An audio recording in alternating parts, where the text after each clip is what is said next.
Hi, everyone. Judge Andrew Napolitano here for Judging Freedom. Today is Thursday, May 30th, 2024. Scott Ritter joins us now. Scott, my dear friend, it is always a pleasure. I want to talk to you in general and bore down into some specifics about your understanding of the Russian strategic advantage over Ukraine and over the West. But let's start with setting the stage, so to speak. How stable or unstable is the government of Ukraine as we speak? How stable or unstable is the military of Ukraine as we speak? Well, the Ukrainian government, President Zelensky has eliminated all viable political opposition, and so it's not as though there's an opponent hanging in the wings, waiting to pounce on a weakened Zelensky. At this juncture, there is no viable civilian replacement for Zelensky. He and his allies have created this environment. So, as long as the West continues to posture in support of Zelensky, Zelensky, from a political perspective, is relatively secure. I mean, the positions he's trying to defend are absurd, and we're going to see him come under increasing pressure as this peace conference in Switzerland collapses around him, produces nothing, as the West continues to flail in trying to come up with a militarily meaningful aid package. The military, again, we're talking about a very large military that has, very well established infrastructure. It's not a military that is going to disappear anytime soon, but it is being stretched thin, very thin, just like the Wehrmacht in World War II. It maintained a viable military capacity up until the very end of the war, but it was outclassed, outmanned, overstretched, and was losing across the front. This is the case of the Ukrainians. They lack the manpower, they lack the military equipment, but it is still a structure that's just not going to go away. You don't defeat the Ukrainian army overnight. But there will come a tipping point where the military professionals realize that all is lost, that there's nothing that can be done. There's no magic formula, no cavalry to the rescue that's going to resolve this situation. And at that juncture, the military will be called upon to make a decision. Do they follow Zelensky to hell, or do they try to salvage what's left of Ukraine and intervene to remove Zelensky from power? I think that's where Zelensky's greatest threat comes from, is the military. If he loses the military, if he loses the security establishment, then all is lost for Zelensky. All right. As usual, you're a couple steps ahead of me. I was going to ask you what will bring about the end of the war, because if you listen to Zelensky, he will never concede anything. He doesn't regard Vladimir Putin as a legitimate person, even worthy of communicating with. But when you mentioned the government, is not the government of Ukraine really a vassal state of the State Department? I mean, if Joe Biden or Tony Blinken say to Zelensky, "You're gone," isn't he gone? If the United States abandons Zelensky, then Zelensky is finished as the president of Ukraine. How that end game comes about, whether it will be assassination, whether it will be exile, whether it will be a coup, I don't have a crystal ball to point that out. But the moment the United States abandons him, and if NATO abandons him or Europe abandons him, then it's over, because that's the only thing that keeps him in. He is the conduit through which billions of dollars of resources, cash, and a material that can be sold on the black market finds its way into Ukraine.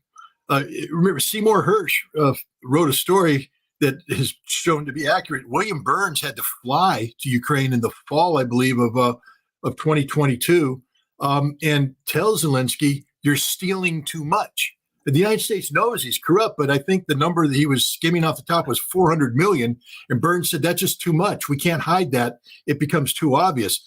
Ukraine is just one big giant con game. It's a money laundering machine. And Zelensky is that vehicle through which all this happens. So even though they're losing on the battlefield, Zelensky still enriches a whole bunch of very powerful people, including people in the military. And as long as that money's flowing, those people have a vested interest in keeping Zelensky in place. But eventually, and I think it's going to be sooner rather than later, his numbers are going to come up. We'll see what happens in July with this peace conference. I think people don't want to get ahead of the game, but when this collapses and the absurdity of Zelensky's position is exposed to the world, he will be told at that point in time that he has no choice but to find a path to peace. And if he can't find a path to peace, then they need to find somebody who can. Here's what he said yesterday to the NATO gathering in Belgium. And it's only a 22-second clip. It's obviously from a longer speech. It brought him $1 billion. Listen to this, cut number 2. Навіть вже ти бачиш точки. Even from reconnaissance, you get maps, satellite images, but you cannot respond. I think it's unfair. But we cannot, and this is a fact, risk the support of our partners. And that is why we do not use the weapons of our partners on the territory of the Russian Federation. Please give us the opportunity to retaliate against their military. Put up the Time magazine headline: Belgium commits $1 billion to Ukraine amid Zelensky's whirlwind European tour. What motivates them? Don't they see through him? Don't they know defeat is coming and is inevitable? And whatever this billion is, cash, equipment, borrowed, rented, not yet built, it's gone forever. Judge, I mean, you're speaking like a rational man. These are politicians who have, backed a losing horse, but they can't. The race has started. You can't. Your ticket's been purchased. You can't go in and say, I choose a different number. And these are politicians who can't admit that they were wrong on something as fundamental as this, and so they're going to continue doubling down on this bet in hopes that some miracle happens that either changes the fortune on the battlefield, which isn't going to happen, or which they're hoping will happen, gives them a political out where they can blame, because the whole game in politics is to shift blame onto somebody else away from you. So they're buying time until they can shift blame onto somebody else. Maybe the United States, maybe Europe's waiting for the opportunity to say, this is America's fault. Why do you think all the pressure was put on the United States to get that $60 billion package released from Congress when they did? One of the reasons is Europe was starting to play the blame game, starting to say, it's not us, it's them. And the Americans, Republicans and Democrats alike, looked around and said, we don't want to carry that. And so right now there's a contest between the United States and Europe on who's going to end up, holding the bag when this is all over. But certainly they know that this is lost money. But politicians have always spent money on losing causes if it helps them politically. Tell me if this helps Emmanuel Macron politically. Cut number 1, Chris. So how do we explain to the Ukrainians that we're going to have to protect these towns and basically everything we're seeing right now around Kharkiv if we tell them you're not allowed to reach the point where the missiles are fired from? The missiles. In fact, we're telling them we're giving you weapons, but you can't defend yourselves. So we stay exactly within the same framework. We think that we should enable them to neutralize the military sites from which the missiles are fired from, and basically the military sites from which Ukraine is attacked. But we must not allow them to hit other targets in Russia, obviously civilian capabilities or other military targets. When it's from identified targets in Russia that Ukraine is attacked, well, I think we have to be able to allow them to do that if we really want to retain our objective. So he's saying, "I've giving you long-range missiles. Go ahead and attack military targets in Russia." Professor Sachs reports that the Ukrainians have attacked and partially destroyed some very serious high-end radar warning systems in southern Russia. Does the West not understand the legal and moral authority of President Putin to retaliate against Western sites when they do this and when they announce it? First of all, we'll start with the two early warning sites. Those were attacked by Ukrainian drones, but it wasn't just Ukrainian drones that attacked them. It was Ukrainian drones married to American and NATO intelligence. These are drones that are pre-programmed. I think everybody has seen those fantastic shows where all the drones take off and then they go up in the air and then they turn on the lights and you get a walking man and then it turns into a whale and it turns into something. That's not something, somebody's not sitting there flying it. All those drones have been pre-programmed to fly that pattern. You can take a strike drone and do the same thing. When you get the intelligence about where the radar is, what the terrain masking is, you can have a drone pre-programmed to fly beneath the radar, masked by a hill, pop up here, come down here, come around here, and then show up at a place. Because everybody's going, why aren't the Russians shooting it down? I thought they had great air defense. Well, there's some things that you can defend against, like airplanes, missiles, cruise missiles. Some things you're not ready to defend against, like this new weapon system, this drone pre-programmed with the intelligence to evade radar. So the Ukrainians have done that and attacked these two early warning systems. I will say this, had those sites, these two early warning radars, been attacked by Scalp missiles, which is the French missile, or Storm Shadows, we would be in a completely different game. And this is why, and this is where Macron needs to really start putting his thinking cap. You give the Ukrainians Scalp missiles, but he knows that the final technical details of the targeting is done by French technicians on the ground using intelligence from French satellites. He knows the Ukrainians play no role in this whatsoever. And we know this because the Germans, when they had their telephone call intercepted about the Taurus missile, admitted this was the case. They gave up the farm. It's all being done by the French. Now, they were talking about hitting the Kerch Bridge. They were talking about hitting sites in Crimea. And Russia has basically said, we're not going to go to World War III over those kind of attacks. But if you start attacking inside Russia, it's not Ukraine doing this. It'll be an attack planned by France using French intelligence, using French resources. And Vladimir Putin has come out and said just the other day, he said, we know this. And the way he talked about it, he said it's space reconnaissance, satellites. If Macron gives the Ukrainians the green light to use French weapons programmed by French technicians using French intelligence to strike Russia, it's the same thing as France attacking Russia. And Russia has made it clear that it's going to treat it that way. And that's what Macron doesn't understand, is that Russia isn't bluffing. In this case, the French satellite will go goodbye. The French ground control station will go goodbye. And any target outside of Ukraine that was involved in this will go goodbye.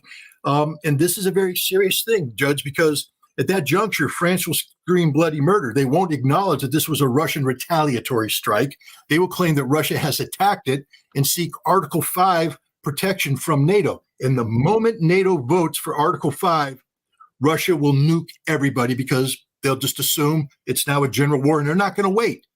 And so this is the stupidity of Macron. This is the danger of Macron, the danger of Schultz, the danger of Richie Sunak. This is the danger of Tony Blinken saying the same stupid thing. We're going to give them a green light.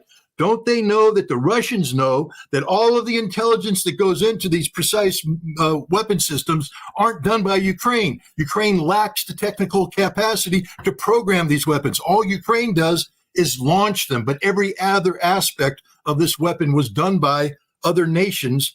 And here's the other thing too. Macron shows the map with Russia. He said, we must strike these. I have a very bad French accent. I won't even try. These sites up here.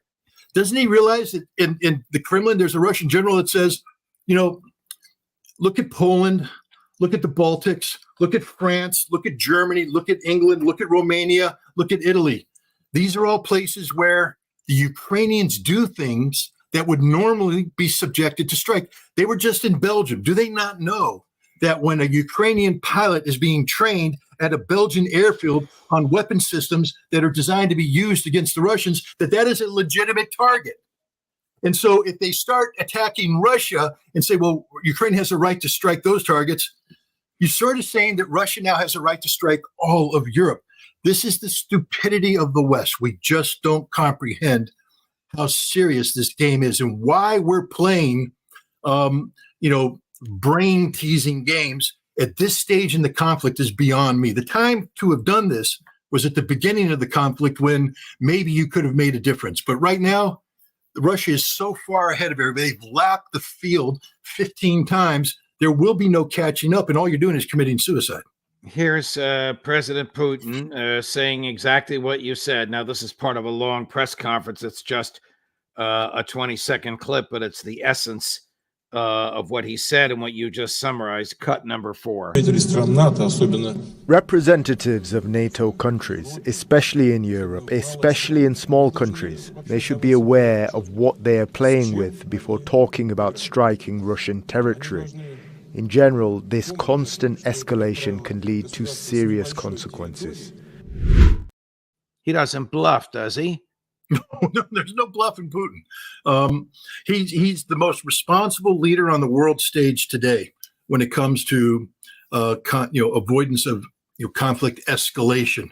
We have crossed so many red lines over the course of the past 2+ years, and Putin has come under a lot of political criticism inside Russia for allowing these red lines to be crossed. But he's kept his eye on the ball. The eye on the ball is, of course, victory in Ukraine. And one way that you deny yourself victory in Ukraine is to expand the conflict so that it's now not just a proxy war with Ukraine, but you are actually fighting NATO. That's what Ukraine wants. That's Ukraine's goal and objective right now, is to get NATO in this conflict. And Vladimir Putin has been masterful in avoiding that. But it's at some point in time, you reach that final line. And the final line is attacking Russia with these Western weapons. And I don't know what you heard, but I heard a guy basically saying, do so at your own risk, that you will pay a price. This is no longer subject of debate. You mentioned earlier that it is well known and understood that the French offensive weaponry in Ukraine is being operated by French soldiers. Is the American offensive weaponry in Ukraine being operated by American soldiers? There are certain aspects of the targeting to receive the intelligence and all that. First of all, we're not going to give the Ukrainians access to the satellite, the encrypted satellite downlink. So as classified information is brought down from overhead onto a ground station, Ukrainians won't have anything to do with that ground station because of the cryptology involved, etc. So there's Americans there.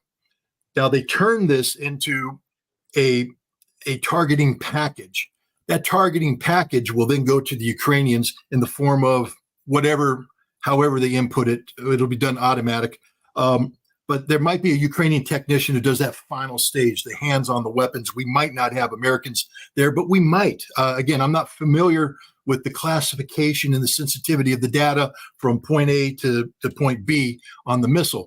But I can guarantee you that the vast majority of it, Ukraine will not have a single eye, ear, hand, nothing. They won't know anything about it because it's extraordinarily sensitive information. So we have Americans on the ground doing that, which means that we are picking the targets. It means that we have sat down and said, this is what we want to hit, collect the intelligence, download the intelligence, turn it into a target to get to Ukrainians, and then they push the button.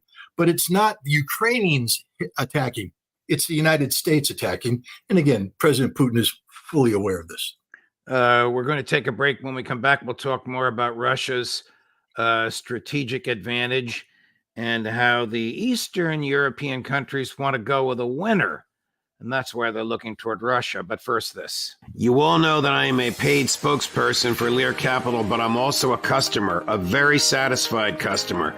About a year ago, I bought gold, and it's now increased in value 23%. So $100 invested in gold a year ago is now worth $123. If you have $100 in the bank, it still shows $100, but $100 in the bank is now worth 24% less. Inflation has reduced all of your savings, all of your buying power, and mine, by 24%. And gold is largely immune from that.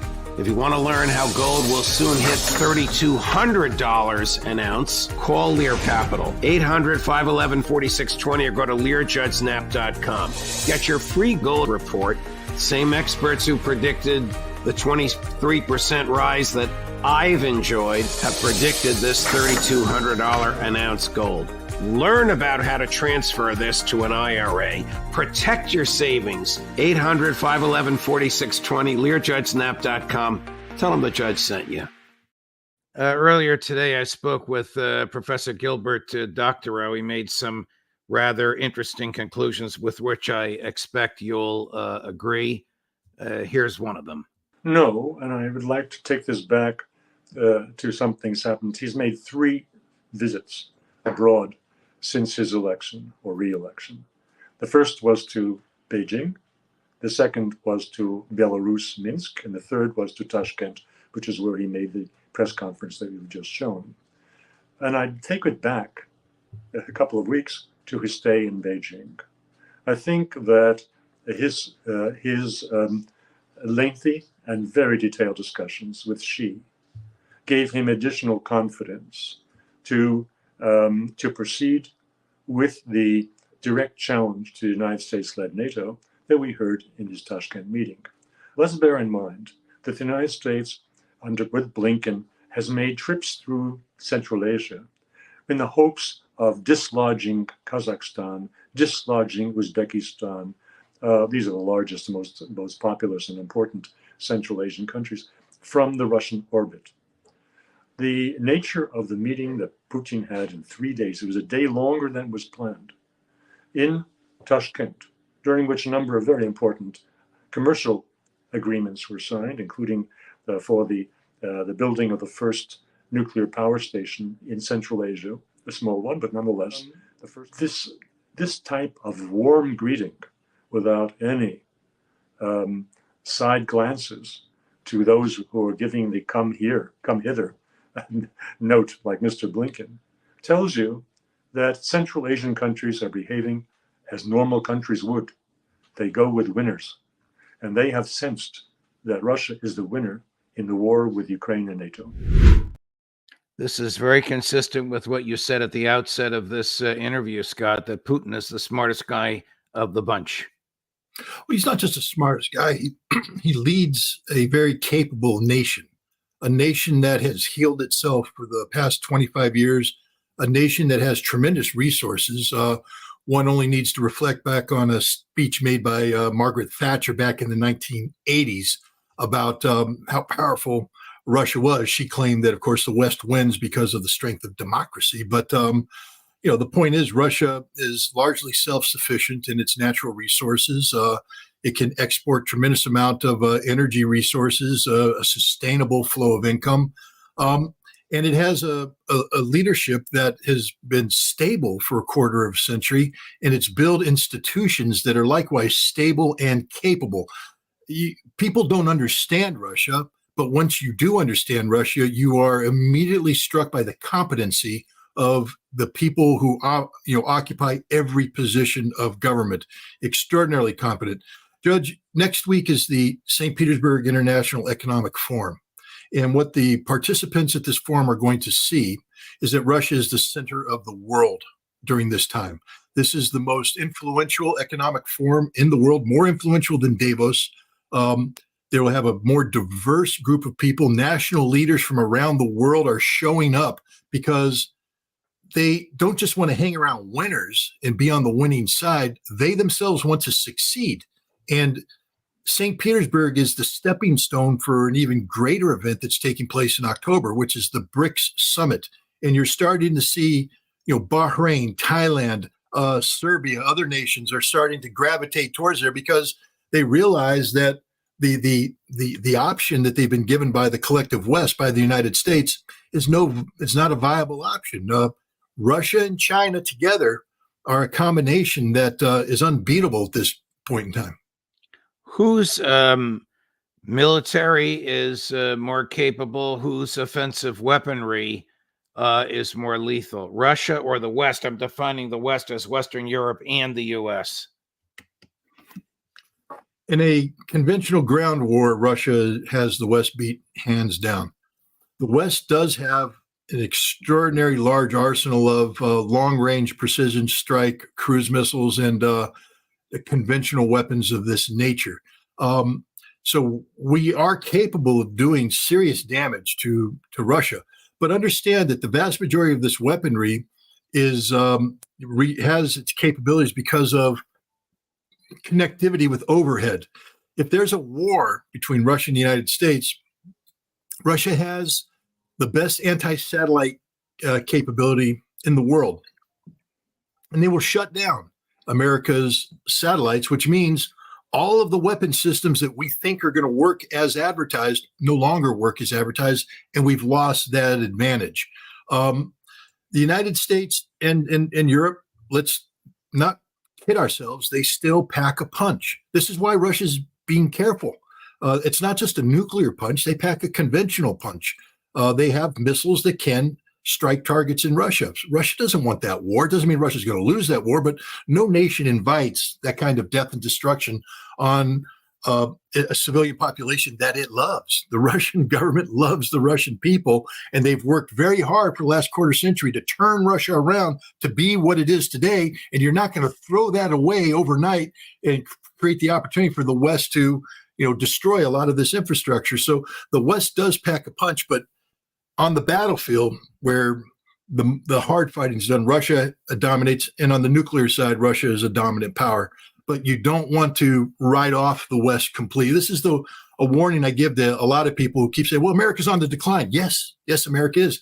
But, Muhammad Ali was on the decline when he still won world championships. So, we can never forget that the United States, we spend almost $1 trillion a year on defense. A lot of that's wasted, but a lot of it goes to buy very capable weapons that are in the hands of highly trained professional warriors. So, I don't want to be dismissive of NATO and the United States, but right now Russia has the advantage across the board. Do Rishi Sunak, Olaf Scholz, Emmanuel Macron, and Joe Biden understand the essence of what you just said? They do, but one of the big problems is that they combine this the Muhammad Ali and the decline phase cockiness with a lack of respect for their opponent. Ali didn't get knocked out until he got knocked out. And up until that moment, he didn't think he was going to get knocked out. We continue to believe that Russia is bluffing, that Russia doesn't have this capability, that their military, this is just a passing moment, that they can't sustain this. This is all false. The Russian military is extraordinarily professional. What they've learned on the battlefield has been incorporated by their troops, and logistically, and in terms of basic, the establishment of the military, Russia is equally as professional as anything the West has. But we don't acknowledge it because part of the game, part of the political game, isn't to deal with the reality of Russia, but rather sell the perception of Russia to your respective audiences. And so Biden and the Europeans continue to articulate a picture of Russia that's far from realistic. It's one that paints Russia as a nation that lacks the capabilities that we know that it has. And that's their job, is to create perception amongst an audience for political reasons. Because if you told the American people, told the Europeans the truth about Russia, you'd see attitudes change overnight. Once people realize that they've been lied to, that they've been misled, that there isn't the chance of an American victory, they suddenly, I think, because I just interviewed Dennis Kucinich the other day, and he said something interesting. He refused to attack the American people. I mean, he's a politician. It's a smart move on his part. But what he said is that the American people are trusting, and maybe they trust their politicians too much. And that's the problem, is we have people that maybe don't question their leaders as much as they should question. They believe what they're told at face value. And, but the problem with that is the sense of betrayal that accrues once you realize you've been lied to is also real. And there will be a heavy political price to be paid by those who have lied to the American people consistently over the course of the past decade or so about Russia. And those people are across the board. And of course, you have to love Dennis. If Dennis gets sent back to Congress, he'll be the George Galloway of the House of Representatives. Well, more importantly, you're probably looking at it as close to an evenly split House as you can imagine. and he's an independent. Right. So he actually could become sort of the Joe Manchin of the House of the House of Representatives. Yeah. I bet my money on Dennis on all the key issues, war and peace and civil liberties. Scott, thank you very much, my dear friend. We'll talk to you again soon. All the best. Thank you. Coming up at 3 o'clock Eastern, Professor John Mearsheimer, and at 4:15 Eastern today, Max Blumenthal. Stay with us. Judge Napolitano for Judging Freedom.